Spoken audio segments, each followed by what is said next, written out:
Hey guys, so since you'll be out next week or this week as well because of ISAP, I don't want to get too far behind. So this is just a lecture and just some notes over the Progressive Era. Progressive Era, very busy time in U.S. history. There are a lot of things going on during this period. As you'll see, there's overlap with the Gilded Age, with the populist movement as well.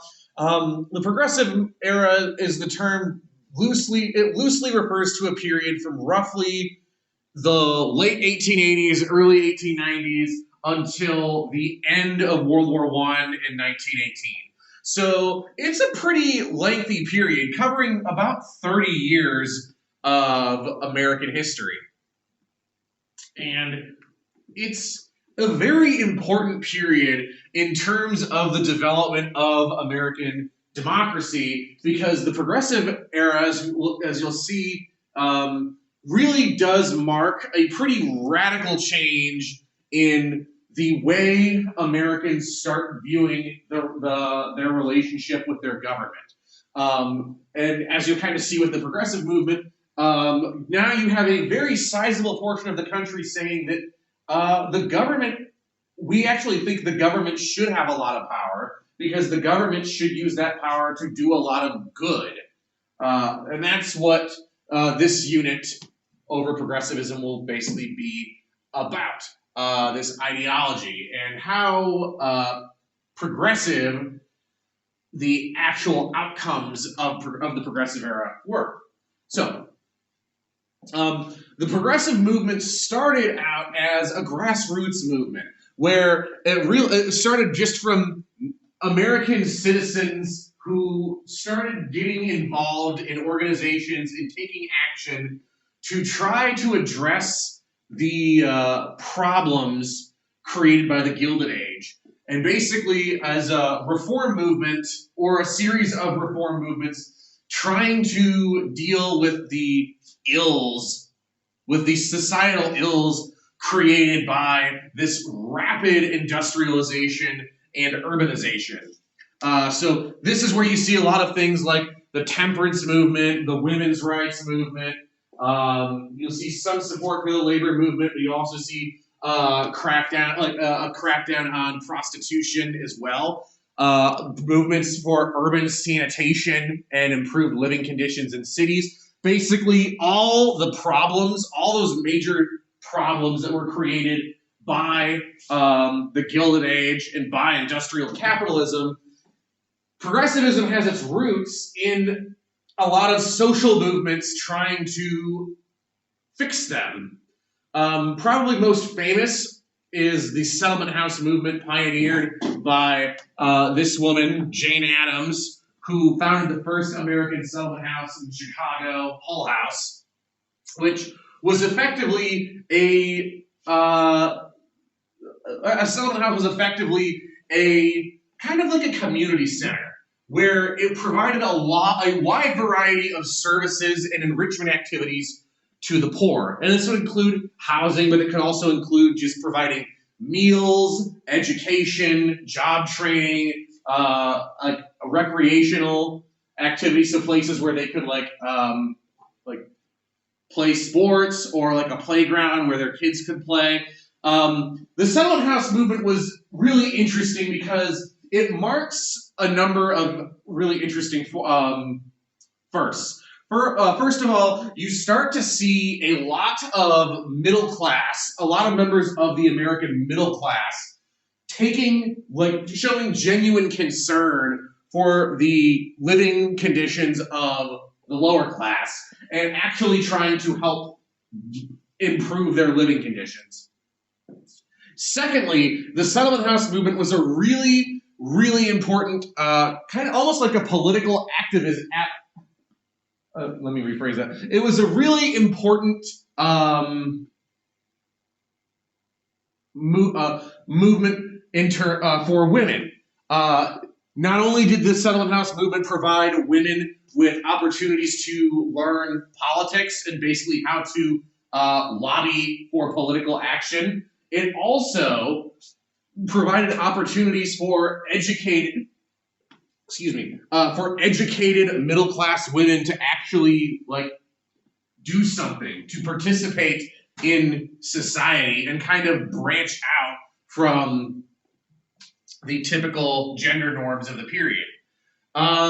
You also have a ramping up of the temperance movement as well in the 1890s. Notably, in 1895, you have the formation of the Anti-Saloon League, which cooperated with the Women's Christian Temperance Union.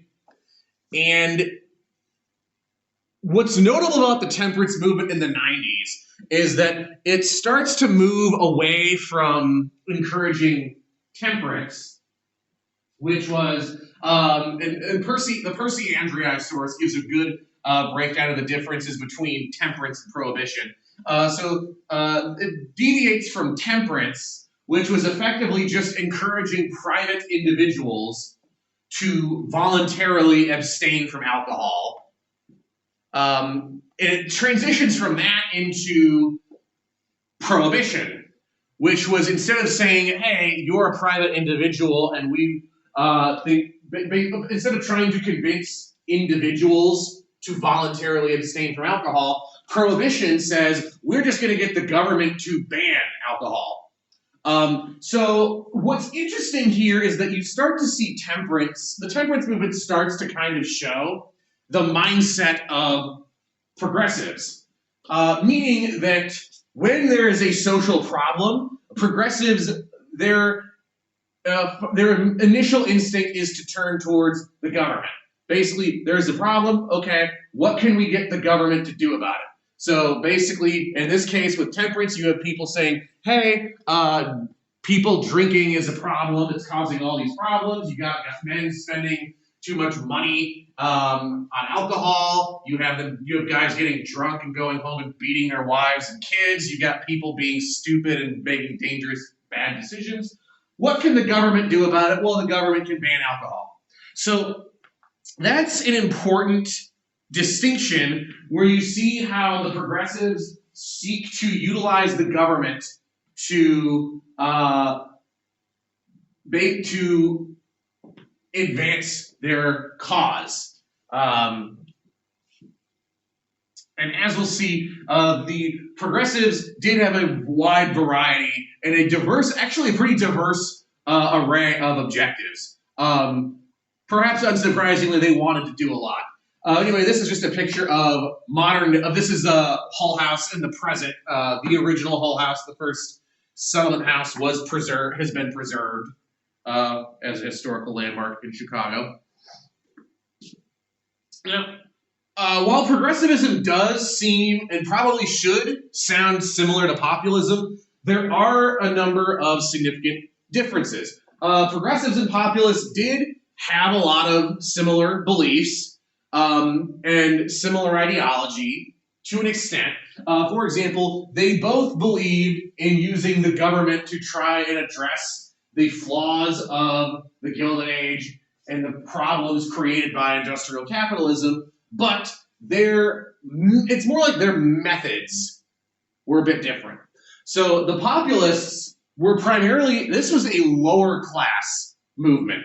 Remember, populism, it was that union of industrial workers, farmers, immigrants, poor whites, African Americans, women, all these different groups coming together basically to try and fight their oppression. And it kind of unsurprisingly, they believed that the system of the American government, and particularly the American economic system and structure, was so inherently flawed, you could not fix it. It had to basically be torn down and built back up again. In their eyes, you have to tear it down and build it up properly. So that's why if you look at a lot of their objectives, they were a lot more radical in terms of what they wanted. The progressives, by contrast, was primarily a middle-class movement.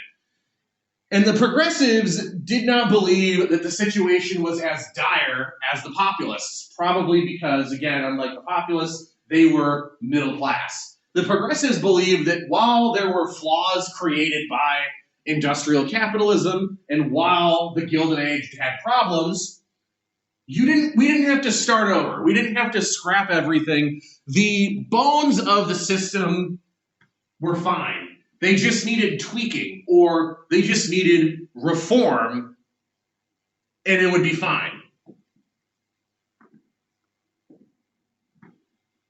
What's also interesting here is that whereas populists, by and large, either remained their own third party, or when they did get into fall in line and participate in the two-party system, the populists overwhelmingly supported the Democrats.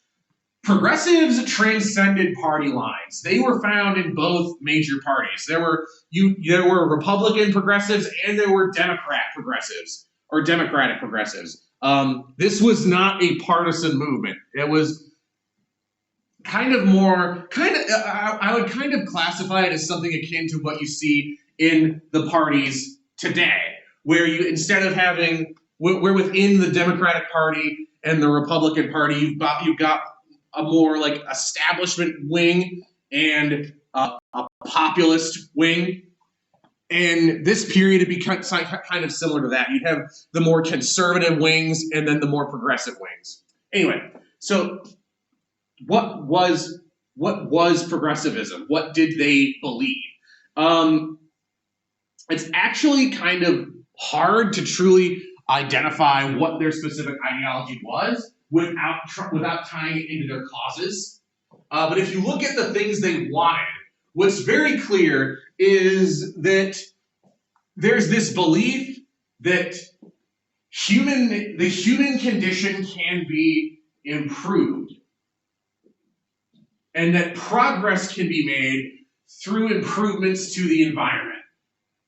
So basically, if you were to take, if you've heard of the nature versus nurture debate in psychology, where there's debate over how much of our traits and personality is shaped by just our nature or just who we are, or by our nurture, which is like the environment we grew up in and who parented us and stuff like that.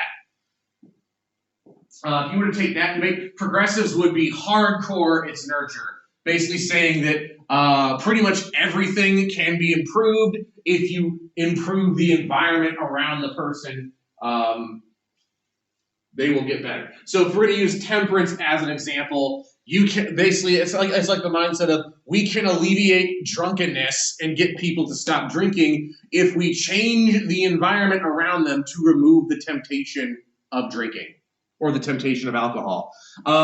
This is a mindset that some call reform Darwinism, which is kind of a counter to the social Darwinism we talked about of the Gilded Age. So social Darwinism really expressed pretty clearly in Andrew Carnegie's Gospel of Wealth, where he's saying that, the way the world should work should be survival of the fittest. The rich deserve their money and the poor don't deserve it, because the rich have worked harder and are smarter and are more creative and deserve it. And that's how humanity evolves, through competition. Reform Darwinists counter that, basically saying, no, humanity evolves not through competition, but through cooperation, through the top portion of society, or through the government, the organizing force of society, helping out or reaching down to lift the bottom up. So that kind of ties into the second really important aspect, or major aspect of progressive ideology, the belief that government power must be used to reform the failures and shortcomings of industrial capitalism and urbanization. It's not just that the government is a viable way to fix these problems, it's that the government is the only way to fix these problems. Progressives believe that if you wanted to fix the problems, it was purely, the only way it could be addressed was through the government. So, unsurprisingly, during this period, one of the hallmarks is that we start to see a massive expansion of government power in a number of fields. So first off, if we're going to look at stuff pertaining to workers and consumers' rights, so if you kind of think back to the Gilded Age and the populist movement, where the labor movement, while it was trying to advocate for workers' rights, was really kind of ineffective because the government really, the government generally sided with business and clamped down on the workers, and the workers really didn't have any allies.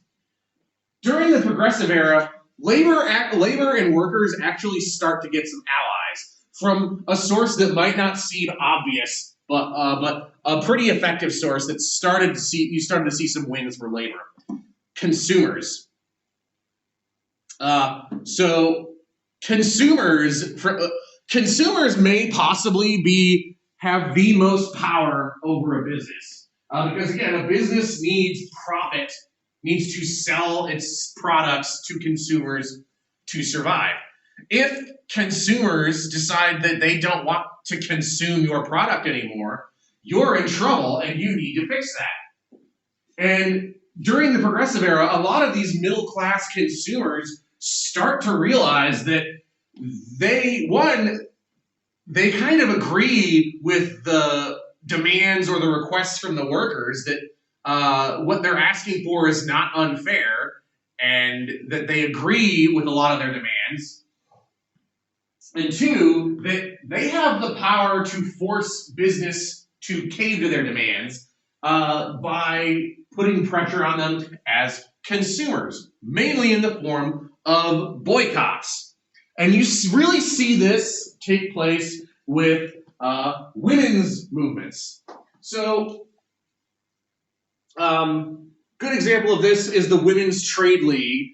It was formed in 1903 to marshal the middle-class female consumers to fight for lower-class female workers' rights.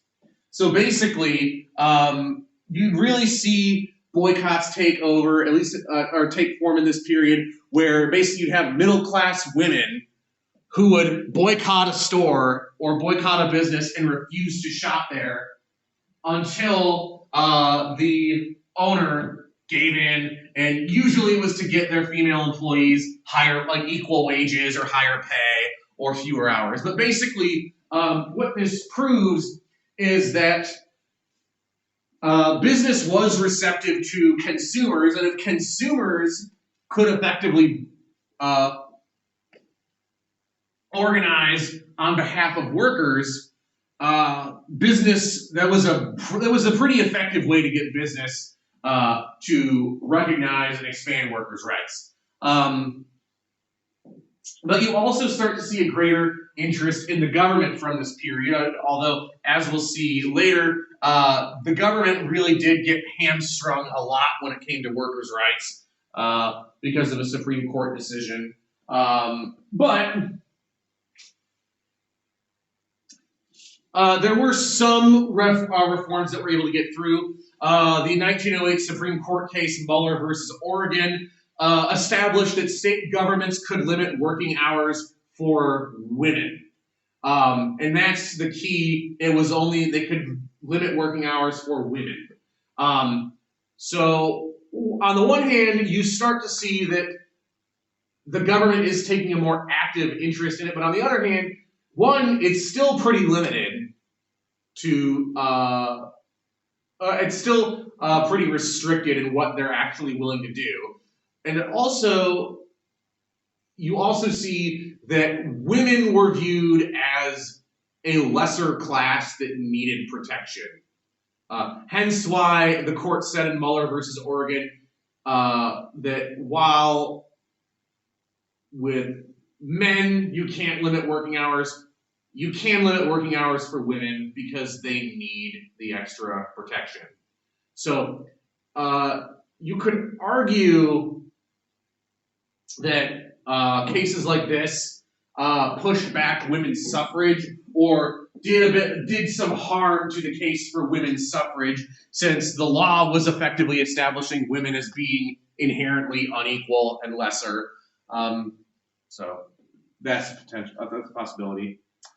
Another major thing when it comes to not just women, but also, again, consumer activism on behalf of workers. In 1909, you have the uprising of the 20,000, which was a major strike of New York City garment workers that were predominantly young immigrant women that garnered middle class support. The uprising of the 20,000 is a really, really interesting strike. It found only limited success. The workers were able to get some of their demands met, like higher pay and shorter hours, but they were crucially not given, their union was not given recognition by the garment manufacturers.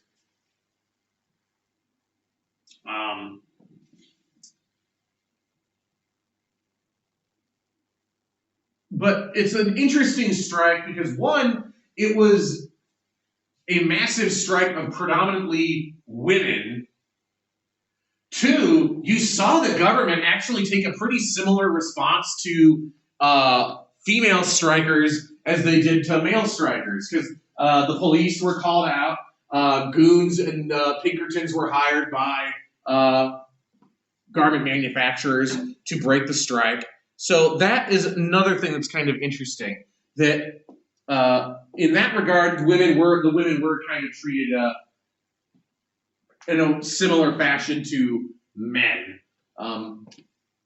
The uprising of the 20,000 is also notable just for the tragedy of the failure of business owners to improve working conditions or safety conditions in their workshops, because 2 years after this strike was the notorious Triangle Shirtwaist Fire, where the Triangle Shirtwaist Company in New York caught fire. And because of lax safety protocols, notably the allowance of the factory to accumulate massive amounts of combustible material, the cluttered workspace, the inadequate and poorly marked fire escape, the locking of doors to prevent workers from trying to sneak out as a means to try and prevent employee theft. Because of these lax safety regulations, a fire that broke out in the Triangle Shirtwaist Factory resulted in the deaths of 146 people, mostly again young immigrant women. And considering that improvements to workplace safety were some of the major demands pressed for during the uprising of the 20,000 that were not met, that really kind of makes the whole event even more tragic, because you see a lot of the workers saw it coming. Anyway, so progressivism first gained traction at the state and local level. They were able to get a number of progressives elected to first local posts, like to city councils or to be mayors, but also you'd start to see them getting governors elected, and eventually congressmen and senators. Notably, again, Robert M. La Follette here of Wisconsin was the first progressive senator, or the first senator to openly declare himself a progressive. And when it came to progressive politicians and progressive advocacy or involvement with the government, you really see that they prioritized efficiency and expertise. So basically, they advocated for the expansion of government power, just to make it easier and quicker to do what they wanted. Regardless of what their agenda was, they felt that if the government has more power, we can get this done faster or more efficiently. Also, there's a deference to experts, or what some call technocrats. Basically, you have progressive advocates who, let's say you have progressives advocating for like improvements to urban sanitation. The way they would handle that is they would effectively find an expert in urban planning and sanitation and hygiene, and basically look to them and be like, okay, you're running the show. You're going to tell us what we need to do because you're the expert, and we will defer to your expertise. Kind of similar to how all of a sudden public health officials are major important figures in the U.S. today in response to the COVID pandemic, because basically a large portion of the government, particularly now, is like, hey, we don't really know what we're doing when it comes to pandemics. You guys do, so we'll kind of listen to you and see what you guys want us to do. So again, when it comes to this notion of progressivism, there's emphasis on we need to use the government to do this most effectively. The government will do it most effectively, and we use the government to follow the lead or the guidance or the advice of experts in whatever we're trying to do to get it done properly.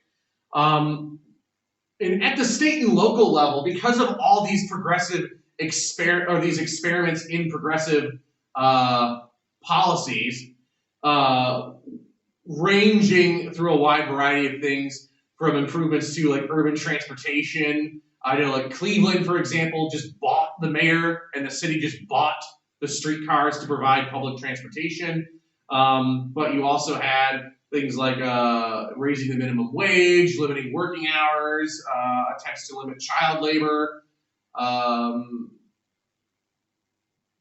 to attempts at conservation as well.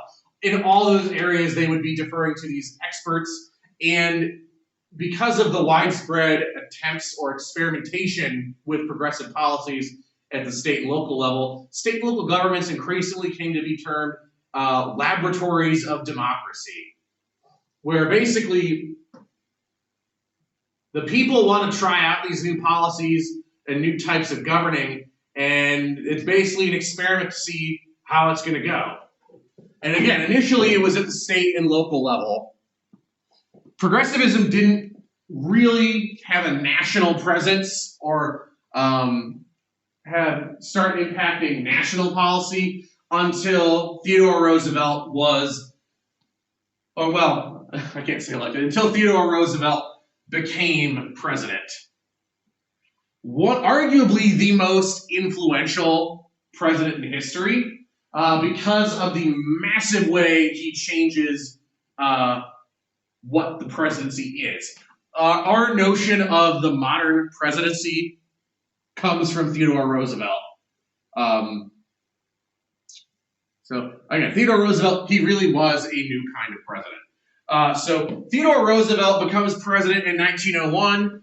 He was serving as vice president to William McKinley. When McKinley is assassinated at the Pan American Expedition in 1901, Roosevelt becomes president, which freaks pretty much the rest of the Republican Party out majorly, because everyone's like, holy crap, this guy was not supposed to ever have any real power. We made him vice president just to get him out of the way, and because the vice president can't really do anything. And again, to quote, a quote attributed to a prominent old guard or conservative Republican Senator Mark Hanna, now that damn cowboy was president. So Roosevelt transforms the presidency and creates a much more active presidency. He radically expands executive power. Basically, Roosevelt was the type of person who had a very clear goal about what he wanted to do, and he was going to do whatever he had to do to reach it. If that meant maybe stretching the law or creatively interpreting the Constitution a bit to give himself a bit more power to get it done, he was fine with that because Roosevelt was very much an ends justify the means type of guy. And also because it's just more efficient that way. It's like, why waste time on Congress trying to get something passed when I can just do it myself through executive order or by altering the interpretation of laws that are already on the books. And when he had to go through Congress, Roosevelt pioneered the use of what's referred to as the bully pulpit. Where basically this term comes from the fact that the President of the United States has that unique ability to make people listen to him when he speaks. Again, like when the President says something, people listen. Regardless of who it is or what it is he's saying, when the President says something, people listen. If the President wants to speak to the American people, today, there are a number of ways he can do that. I mean, if he wants to get really official, the president could basically tell the major networks, yeah, I want to have a speech. I'm talking to the American people tonight. You're going to break off. You're going to give me like an hour from like 8 to 9 tonight, and I'm just going to talk to the American people. The president can do that. And this time, the president was able to use the attention that he got in the media and use his effective communication skills in the case of Roosevelt to marshal public opinion to his side. And through that, he could use it to support or to put pressure on other politicians, on other figures, notably Congress, to either support or oppose his policies or certain policies. Basically, if it's something he wanted to get done, he'd get the public to put pressure on Congress to do it. If he didn't want it, he'd get the public to pressure Congress to not do it. Roosevelt was really good at this. Roosevelt, again, was the most popular president of the era. Actually, if we're being honest, Roosevelt was probably the most popular president in U.S. history since George Washington.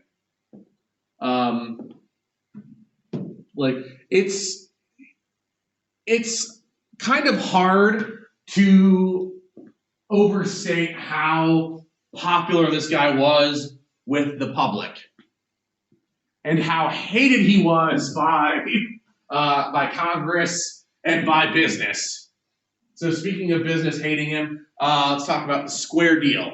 So the square deal is generally the term used to refer to Roosevelt's attempts to regulate big business and break up the trusts.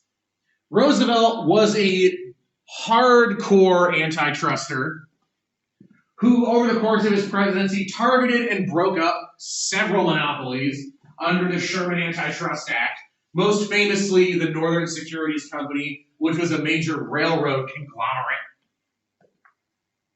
And basically, Roosevelt, the term square deal comes from Roosevelt effectively saying that he wanted to just give everyone, both management, owners, and workers, he wanted to give everyone a square deal.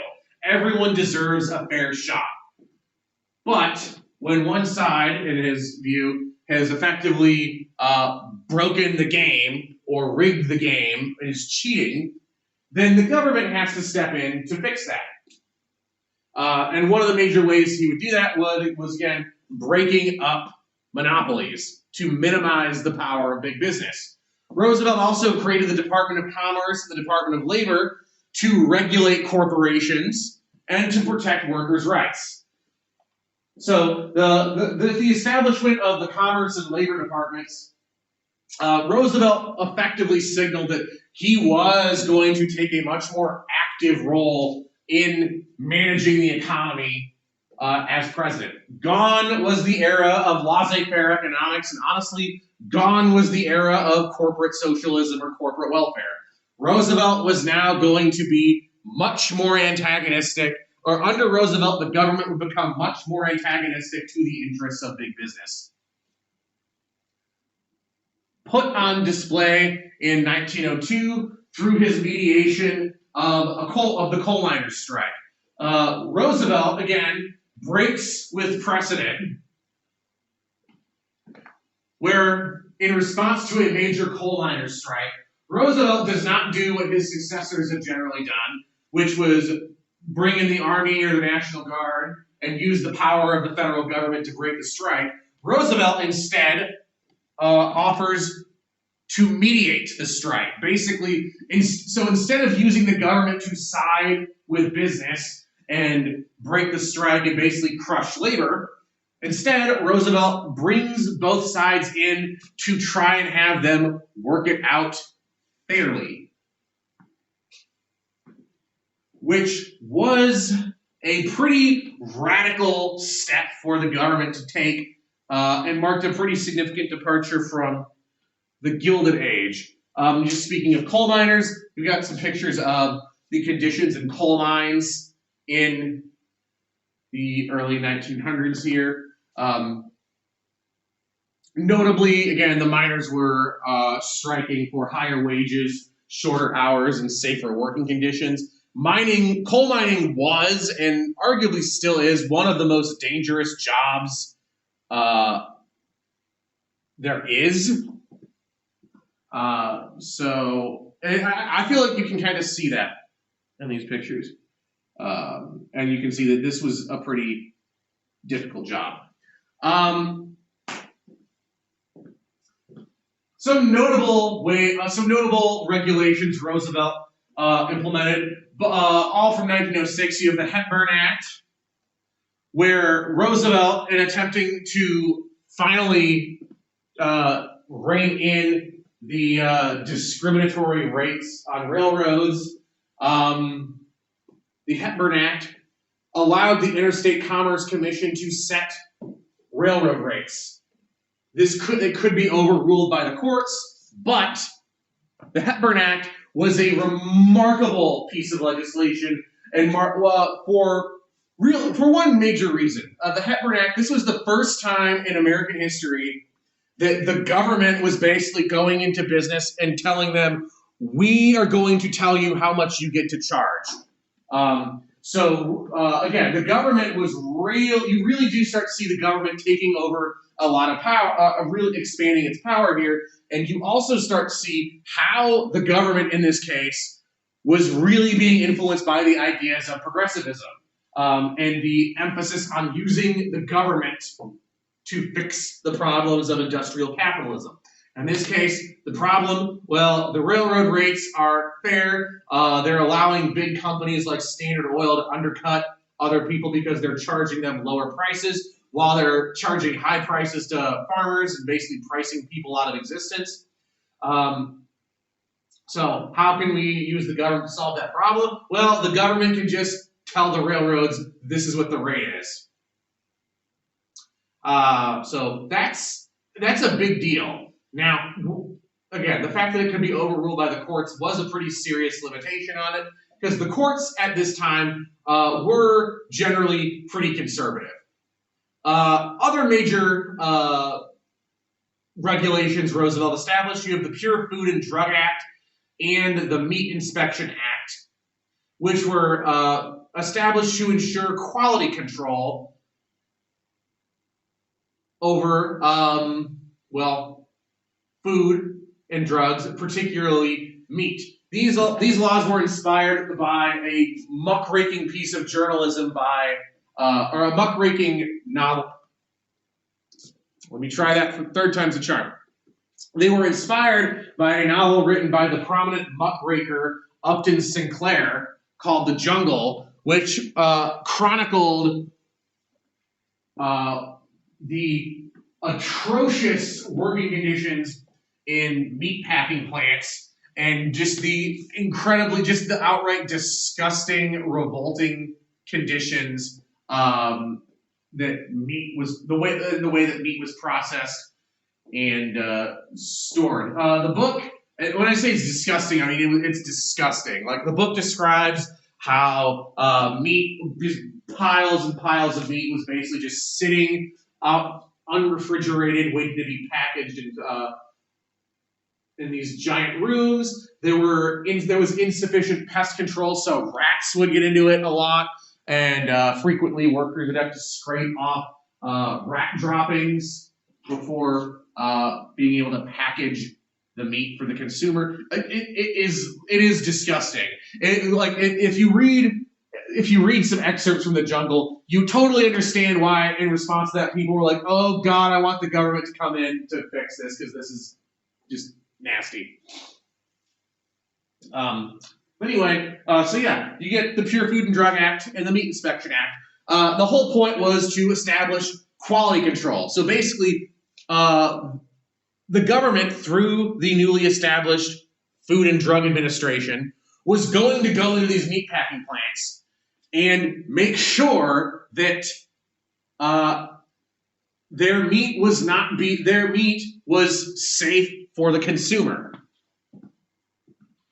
As I had a professor was fond of kind of describing this type of regulation. Basically, the government's there to make sure that the rat hairs stay out of the hot dogs. And basically, that's what it was, to simply put.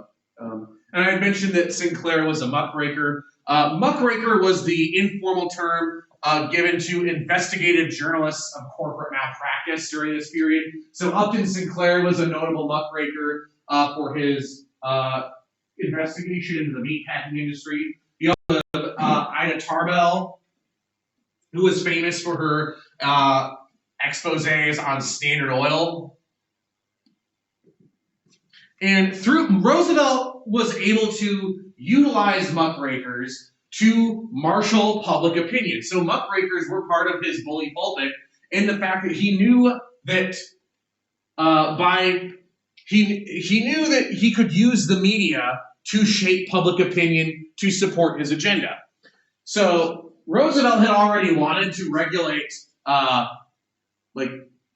meatpacking. Roosevelt had already wanted to basically establish an FDA.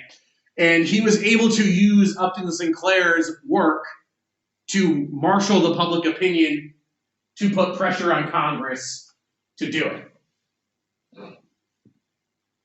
So again, Roosevelt was a very effective and quite capable politician. Roosevelt was also notable for basically being the founding politician of the conservation movement. He established the national park system trying to preserve Western land.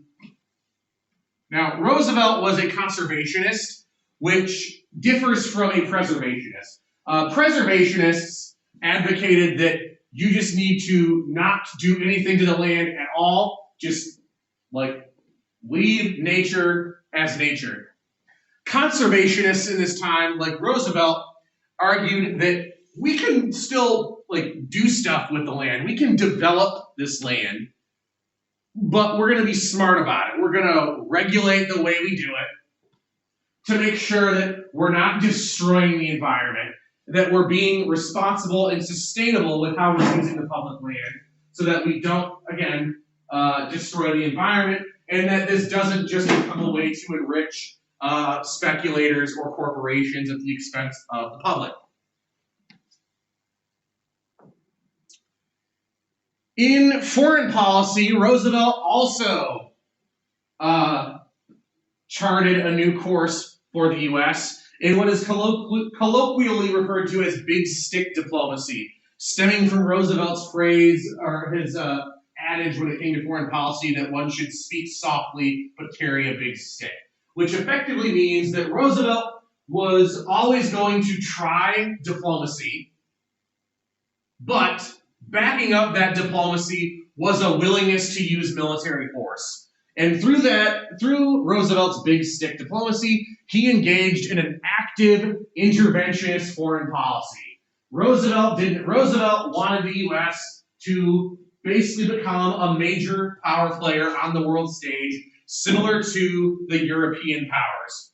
However, unlike the U.S. interventionism during the Gilded Age, which was primarily to prop up corporate interests, in the case of Roosevelt, Roosevelt had his own interest going on. Roosevelt sought to advance the strategic interests of the U.S.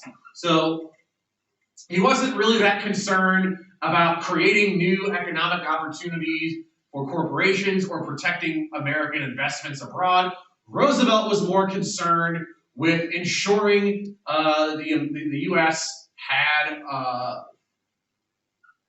the necessary resources it needed to be a big power player.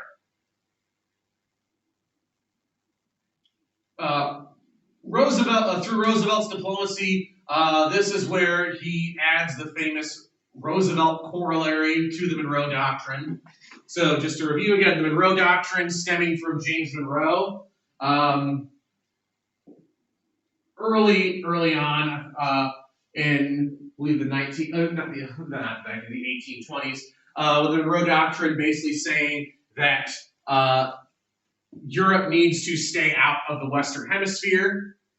The intention being that the Western Hemisphere is the U.S.'s sphere of influence. Roosevelt corollary makes that a lot more explicit and says that the United States will act as an international police power in the Americas to preserve its sphere of influence. So instead of, basically it's gone from being that the Western Hemisphere was implied to be an American sphere of influence. Now you have Roosevelt coming out and just saying, this is our sphere of influence and we're going to back it up with military force. We are world police, at least in this part of the world.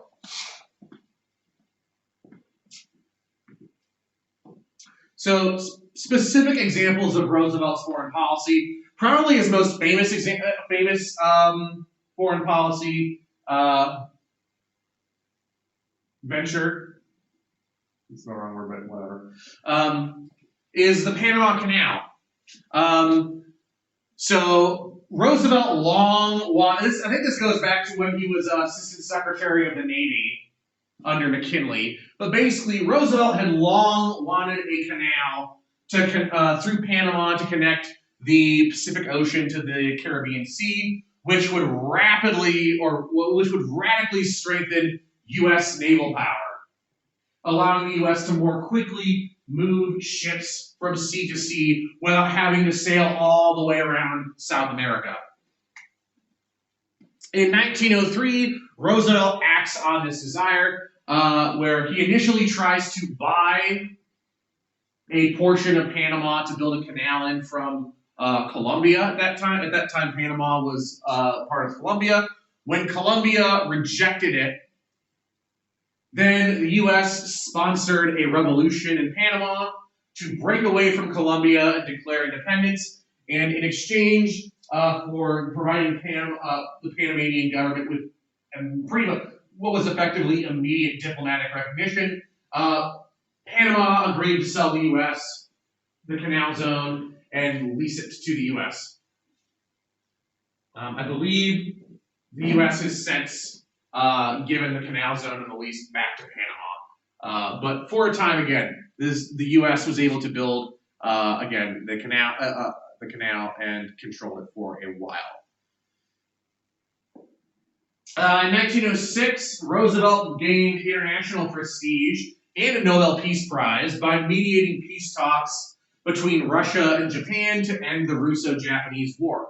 Really, really a big deal for the U.S. because, again, it puts the U.S. at the big kid table, where it's like, hey, we've got the U.S. is actually basically mediating the peace talks to end a war between a major European power and a major Asiatic power. So the U.S. is definitely, through this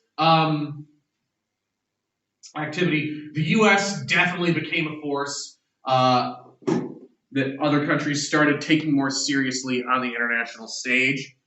In 1907, Roosevelt is able to form what's referred to as the Gentleman's Agreement with Japan in response to the rampant racism and discrimination against Japanese immigrants in California. Basically, Japan did not want to suffer the same type of humiliation that China did when the Chinese Exclusion Act was passed. They didn't want, Japan didn't want a Japanese Exclusion Act passed. So Roosevelt was able to basically quash that effort in exchange, Japan would willingly restrict immigration to the U.S.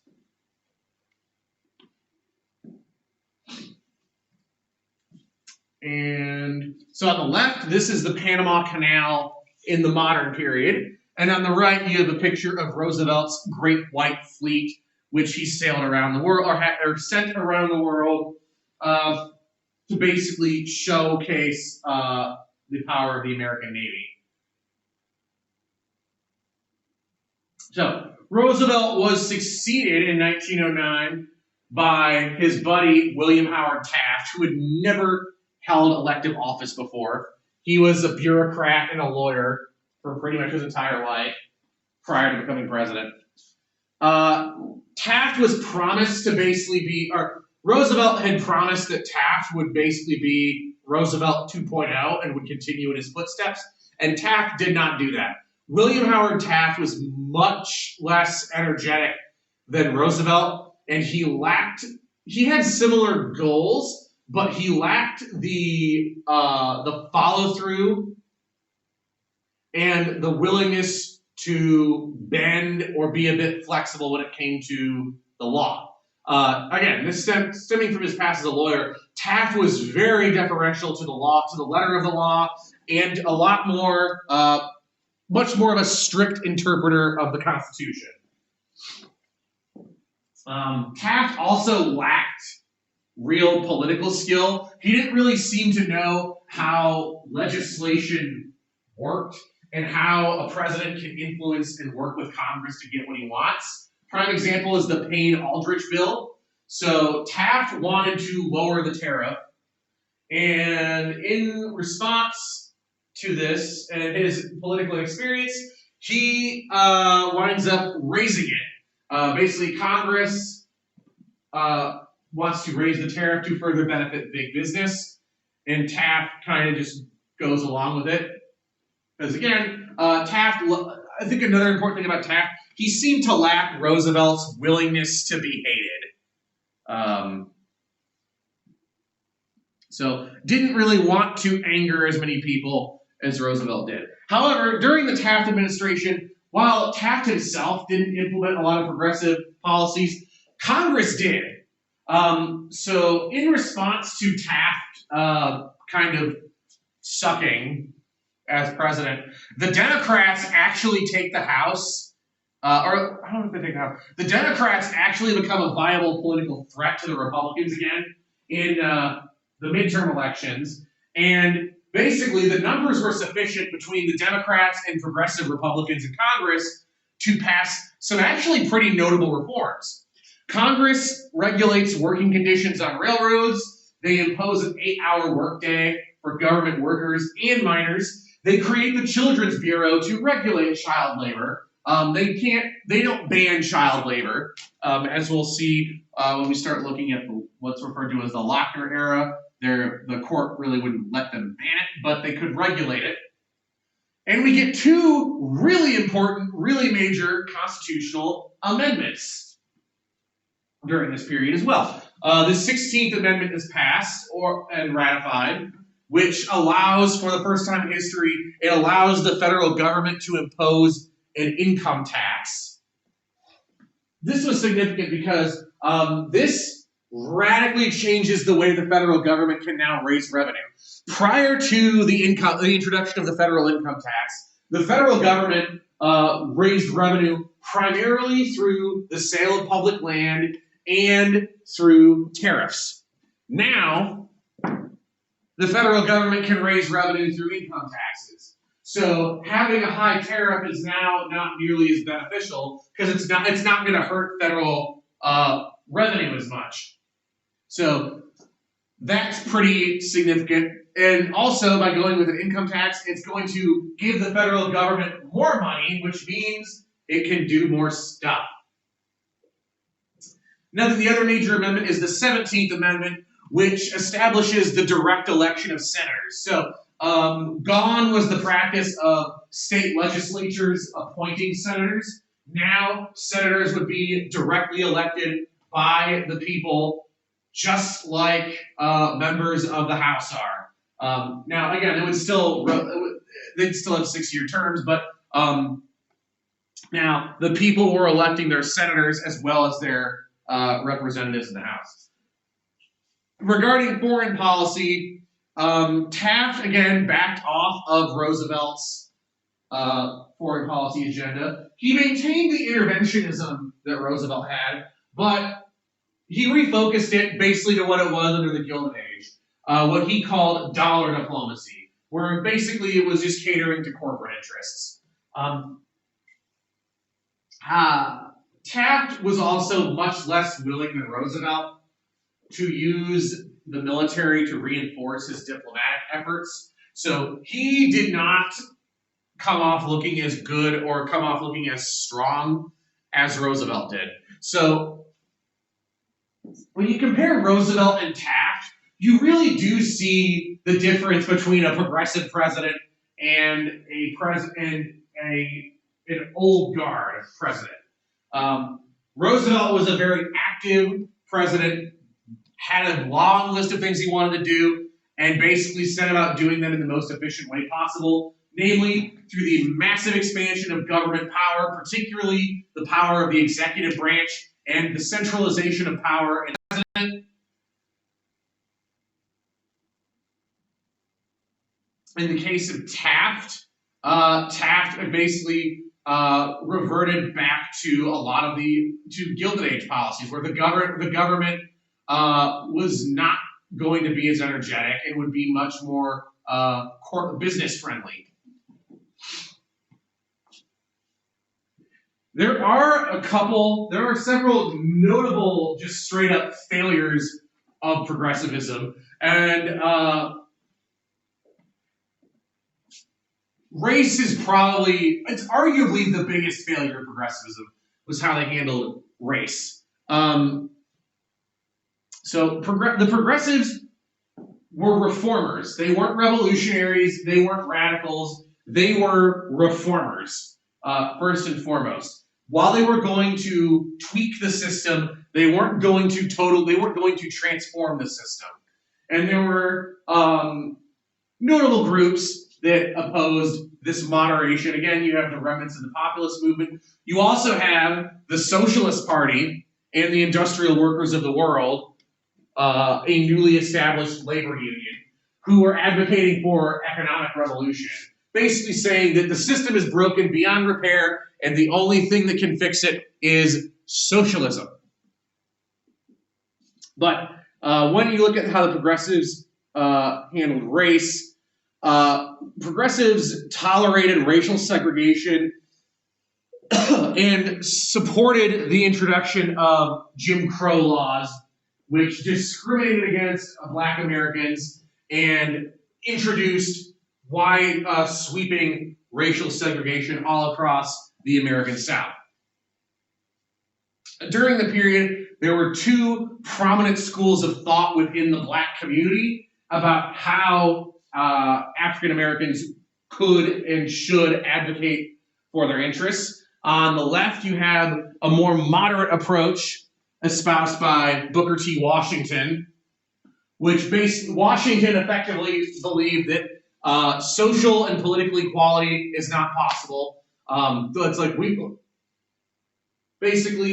we're not even going to try to get social equality because it's not possible. It's not going to happen.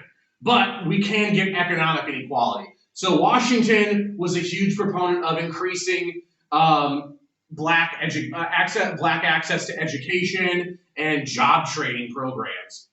On the right, you have a more radical approach from W.B. Du Bois, who argued that Black Americans should not just accept their status as second-class citizens, and that they should stand up and demand to have their rights respected. W.B. Du Bois, through his rhetoric, you really can start to see the origins of what will become the civil rights movement in the 1950s and the 1960s. A refusal to accept that just because he may be Black, he was unwilling to accept that meant he did not deserve the same rights that everybody, that white Americans had. But it was a definite uphill battle during this period. Namely, again, in 1896, you have one of the worst Supreme Court cases or Supreme Court decisions in history, Plessy versus Ferguson, which effectively declares segregation constitutional. So the case of Plessy versus Ferguson, I think it was Louisiana, had passed a Jim Crow law segregating rail cars, and a black guy, Homer Plessy, in a test case. So he did this specifically to get in trouble so he could sue to try and get the law declared unconstitutional. Homer Plessy sits in the white car. He is told he can't sit there.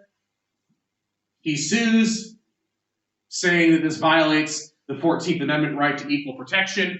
And in response, the court says that, no, this does not violate equal protection.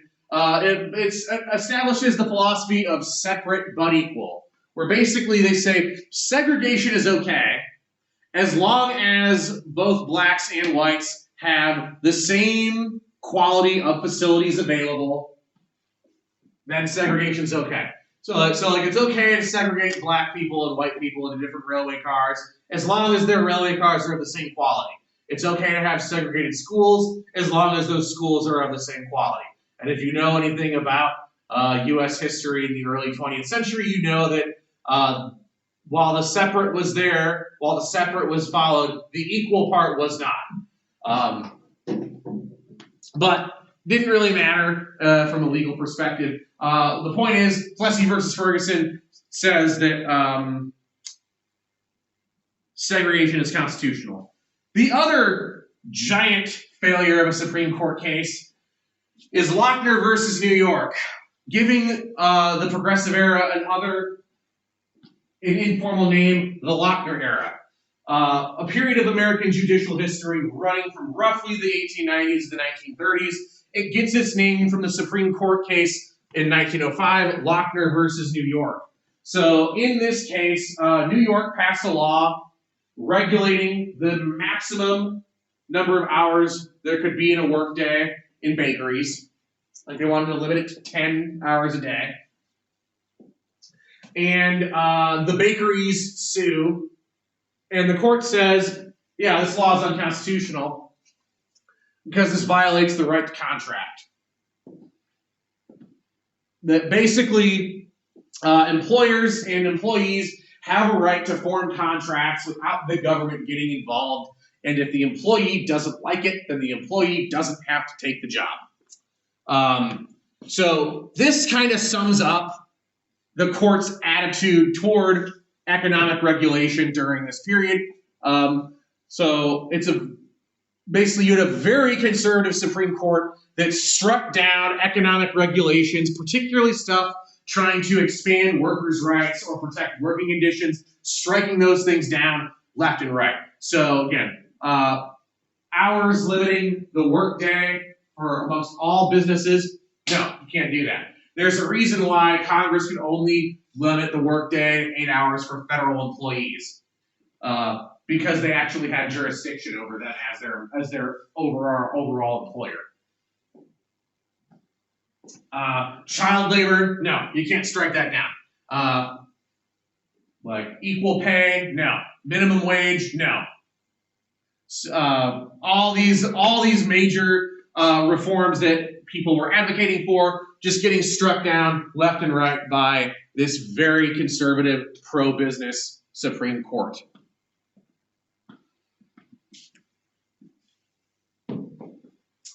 Anyway, so back to Taft and Teddy Roosevelt. So Taft, again, kind of sucked as president. And a lot of people thought he sucked. Theodore Roosevelt thought he sucked too. To the point where in 1912, he makes history and is the first president to run for a third term. Now, So he actually tries to primary Taft in the Republican Party. He fails to win the Republican nomination because the old guard, the more conservative Republicans, all back Taft and basically rigged the primary to deny Roosevelt the nomination, even though Roosevelt, I think, won more states than Taft did.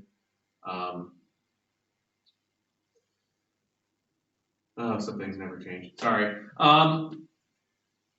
However, Roosevelt does not accept defeat. Roosevelt instead founds the Progressive Party, a third party, with a pretty radical agenda. Roosevelt and the Progressives advocated for women's suffrage, conservation. He wanted to outlaw child labor. He wanted to establish a living wage legislation. So basically, it would be laws saying that if you're a worker, you're entitled, your salary it has to be a living wage. You cannot make, you cannot make a wage that puts you at or below the poverty line. He advocates for stuff that would become Social Security, government health insurance, and an income tax. There is stuff that the progressives were advocating that Teddy Roosevelt was pushing for in 1912, that now in 2021, you still have politicians pushing for. You still have, right now, there's actually a major push trying to get a living wage law passed to raise the minimum wage at the federal level to $15 an hour. So you still have people pushing for stuff like this. That is kind of crazy to think that stuff like, again, living wage laws, government health insurance have been major policy goals from American politicians since 1912 for over 100 years. But anyway, so because Roosevelt runs the third party, this splits the Republican vote, and the Democrat Woodrow Wilson winds up winning. As you can see, Wilson dominates the Electoral College just because, again, the Republicans are split. And what I think is actually honestly kind of crazy is that Roosevelt and the Progressives do better than Taft and the Republicans. So, Woodrow Wilson. This is the last slide. We'll do Wilson later. But Woodrow Wilson was a rather interesting figure.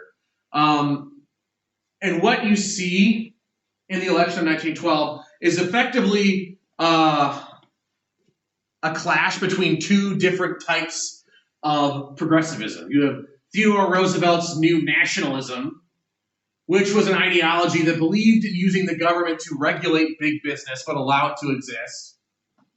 And you had Woodrow Wilson's New Freedom, which was an ideology that advocated in the breaking up of large corporations in favor of small businesses. So what's honestly kind of interesting here is here you have Roosevelt being a more conservative type of progressive and Wilson being a more radical type of progressive. And Wilson's presidency is generally considered the high point of progressivism in the United States. This is already a really long video, so I'm not going to go on a whole lot longer. We'll look at Wilson later. So if you have questions over any of this, I know there's a lot here, but there's a lot in this period to go over, hence why this is its own separate unit. If you got questions, email me or bring them to class if and when we get back anytime soon. Who knows what's going to go on with the weather. And take care.